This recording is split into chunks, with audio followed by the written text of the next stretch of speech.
కి స్వాగతం। ఈ రోజు వార్తల్లోని విశేషాలు। సిద్దిపేట జిల్లా హుస్నాబాద్ బిఎల్ఆర్ కన్వెన్షన్ హాల్లో కాంగ్రెస్ పార్టీ ముఖ్య కార్యకర్తల సమావేశంలో మంత్రి పొన్నం ప్రభాకర్ పాల్గొన్నారు। ఈ సందర్భంగా పార్లమెంట్ ఎన్నికల విషయమై కార్యకర్తలకి దిశానిర్దేశం చేశారు।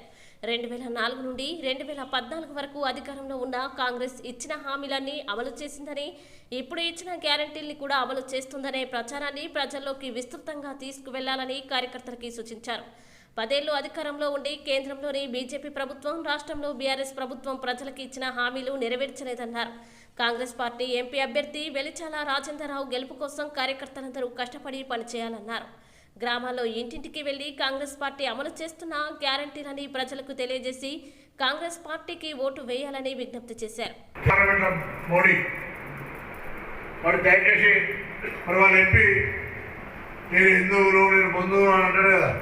మరి ఎన్నిసార్లు తిరిగి ఆ పేరు తెలుసుకొని ప్రజల సమస్య వచ్చినప్పుడు వచ్చిండా, కొత్తగొండ డెవలప్మెంట్ చేసిండా, భక్తు నేను ఎన్నిసార్లు పంచుకుంటూ చెప్పండి। దాని తర్వాత వర్షాకాలం పంటకు 500 బోనస్ ఇస్తాం। ఇవి మన కార్యక్రమాలు చెప్పాలి। రైతు బంధు పడుతుంది, ఆ పట్టణంలో SMS పెట్టండి, ఏడే కాదు అన్ని పడతాయి మెల్లమెల్లగా, అందరికి పడతాయి చెప్పండి వాళ్ళందరికీ। గ్రూపులలో పెట్టండి, నిన్నటిదాకా అడిగిన టీఆర్ఎస్ బీజేపీ నాయకులారా పడుతుంది చూడరు పెట్టండి। ఇప్పుడు మీరు ఇంకో మాట కూడా చెప్పాలి, కాంగ్రెస్ అధికారంకి వచ్చేటప్పటికీ గల్లా గురించి ఖాళీ చేసారు రాష్ట్రంలో। మేము అసెంబ్లీకి చూస్తే లెక్కలు చూస్తాం కదా, మొత్తం గల్లా ఖాళీ అయినా మేనేజ్మెంట్ చేస్తున్నాం।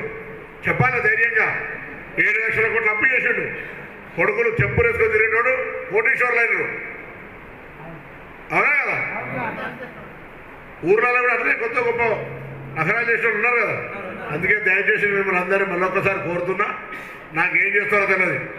భీమదేవరపల్లి మండలం కాంగ్రెస్ పార్టీ మాట ప్రకారం 5 నెలల లోపల 200 యూనిట్ల కరెంటు ప్రతి ఇంటికి లాభం జరుగుతూ ఉంది, 500 రూపాయల సిలిండర్ జరుగుతుంది, ఆడలు మహిళలు ఫ్రీగా బస్సులు పోతా ఉన్నారు, 10 లక్షల ఆరోగ్యశ్రీ తీసుకోవచ్చు, రేపొద్దున రేషన్ కార్డు వస్తుంది, రేపొద్దున ఇందిరా మీకు 5 లక్షలు వస్తుంది, 4000 పెన్షన్ వస్తుంది, ధైర్యంగా రైతు రుణమాఫీ 2 లక్షలు వస్తుంది, 500 రూపాయల బోనస్ వస్తుంది। ధైర్యంగా చెప్పండి, మనం మెజార్టీ తెలుసుకోవాలి। ఏదేమైనా ఊర్లలో మీరు గట్టిగా రోజు డోర్ టు డోర్ ప్రచారం చేయండి, మొహమాట అవసరం లేదు। అధికారులు ఉన్నాం, మనం ఏమో అక్రమంగా దౌర్జన్యంగా చేస్తాం, ఓటర్ పత్రికలు నేను కూడా పోయినసారి ఏం చేసిన, నేను మీ ఊరికి చాలా నమస్కారం ఓటైపోయాయంటే మళ్ళీ మీరే కదా ఇల్లు తిరిగి ఓటు ఇచ్చింది, మీరే కదా ఇలా ఇచ్చింది, మీరే కదా నేనా? మీరు తిరుగుతూ ఒకటే ఓటు నాక ఊళ్ళో ఇల్లు తిరిగిరా, మీరు తిరిగినా నేను వెంబడి ఓ రోజు మండలం గ్రామానికి వచ్చినా, ప్రతి గ్రామానికి వచ్చినా అందరూ దమ్ చేసినా ఫలానా పని చేస్తా అని చెప్పినా। ఇంకోటి చెప్పిన ఎక్కడ పోయినా మీరు ఎక్కడికైనా పోతే మాది హుస్నాబాద్ నియోజకవర్గం అంటే గత ముందు హుజరాబాద్లో సిద్దిపేట అటువంటి ఉన్న గౌరవం మీరు ఎక్కడికైనా పోతే మీ ఎమ్మెల్యే మంత్రి పొన్నం ప్రభాకర్ గౌరవం తలెత్తుకొని తెలియజేస్తున్నా, కింద వస్తున్నా। ఏడవైనా హుస్నాబాద్ ఎమ్మెల్యే అంటే పొన్నం ప్రభాకర్ పరపతి కొత్త గొప్ప పరపతి జరగలే, భవిష్యత్తులో కూడా నేను చెప్తున్నా అన్ని రకాలుగా మీకు సంబంధించి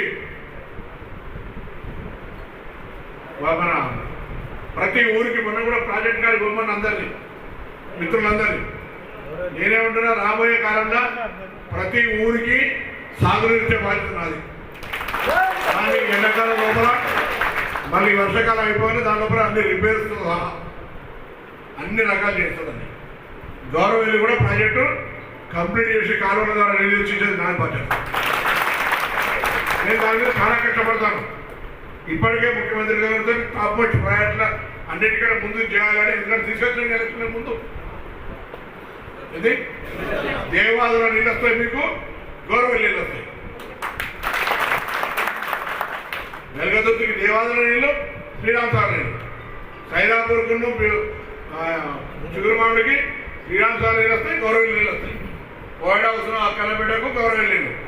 ఈ విధంగా మొత్తం ప్లాన్ అంతా నియోజకవర్గం నక్ష పెట్టుకున్నా, ఎక్కడెక్కడ ఏ ఊరికి కాలువదారం రావాలో అన్ని నీళ్లను జాగ్రత్తగా ప్రతి రైతుకు చేర్చే బాధ్యత నాది। రేపు పొద్దున మనం కూడా ధైర్యంగా నీళ్ళు పెట్టుకోవాలని చెప్పుకోవచ్చు। కాబట్టి మీ ఇంకా వలన కొత్త పార్టీలకు వస్తే పెట్టి కాంగ్రెస్ పార్టీ చరిత్ర అయిపోయింది. దేశంలో ప్రాణాలు అర్పించిన పార్టీ ఇందిరాగాంధీ, రాజీవ్ గాంధీ గారు. రాహుల్ గాంధీ చాలా మంచి రాజకీయంగా కుట్రలు తెలియదు నరేంద్ర మోడీకి. ఇంకో మాట కూడా చెప్పాలని పొద్దున, ఇప్పటికే దేశంలో మొట్టమొదటిసారి 30 ఏళ్ళ తర్వాత ఒకటే బీజేపీ పార్టీకి రాజకీయంగా ప్రధానమంత్రి అయ్యే అవకాశం వచ్చింది. కానీ ఇప్పుడు 400 సీట్లు అంటాడు మళ్ళీ ఆయన. ఎందుకంటే రాజ్యాంగం మార్చేసి ఎస్సీ ఎస్టీ బీసీ రిజర్వేషన్ తీసేసి మొత్తం ఓటా గుడ్డదు ఉండదని రాజ్యాంగాన్ని మొత్తం మార్చే ప్రయత్నం చేస్తూ ఉంది.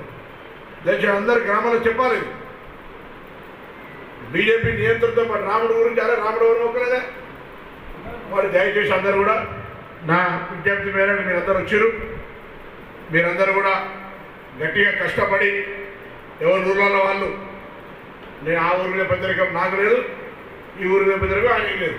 కాబట్టి దయచేసి అందరూ ఎవరి ఊర్లలో వాళ్ళు గట్టిగా మెజార్టీ తెచ్చుకోవాలని కోరుతూ, జెండాలు మెటీరియల్ గిట్టలు ఏం కావాలని అన్నీ